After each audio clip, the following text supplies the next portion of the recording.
नमस्कार। आज हम एक बहुत ही दिलचस्प और शायद थोड़ा सा सोचने पर मजबूर करने वाले सवाल पर बात कर रहे हैं। सवाल ये कि क्या भारत में जो सत्ता हमें दिखती है उसकी असली चाबी किसी और के हाथ में है? कोई ऐसी शक्ति जो पर्दे के पीछे है? क्या कोई गुप्त प्रधानमंत्री है? और हमारी ये जो चर्चा है ये एक लेख पर आधारित है जिसका शीर्षक है भारत के गुप्त प्रधानमंत्री का रहस्य। जी।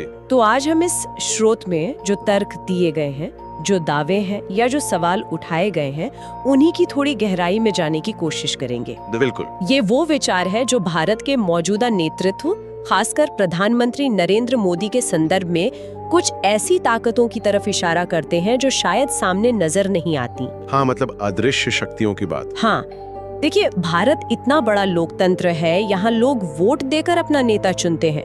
तो ऐसे में ये सोचना भी कि असली कंट्रोल कहीं और हो सकता है, ये अपने आप में काफी सनसनीखेज लगता है। बिल्कुल बिल्कुल, ये सवाल ही अपने आप में बहुत बड़ा है। तो चलिए देखते हैं कि ये लेख इस विचार को कैसे सामने रखता है, क्या तर्क देता है। चलिए। तो लेख जिस पहले रहस्य की बात करता है उसे वो कहता है परछाई का खेल। परछाई का खेल। मतलब शुरुआत इस विचार से होती है कि ठीक है, प्रधानमंत्री मोदी सबसे ज्यादा दिखने वाला चेहरा है, सबसे चर्चित है, लेकिन लेख में कुछ आलोचकों का जिक्र है जिनका मानना है कि असली कहानी शायद परछाइयों में चल रही है। अच्छा। कि कोई छुपी हुई व्यवस्था है या कोई ताकत है जो उनके फैसलों को, उनके कदमों को दिशा दे रही है, जो जनता की नजर से तो दूर है लेकिन फैसलों पर हावी है, ऐसा कहा गया है। और इसमें जो दिलचस्प बात है वो ये कि लेख सीधे सीधे एक तरह के समानांतर सत्ता केंद्र की बात कर रहे हैं। हाँ। मतलब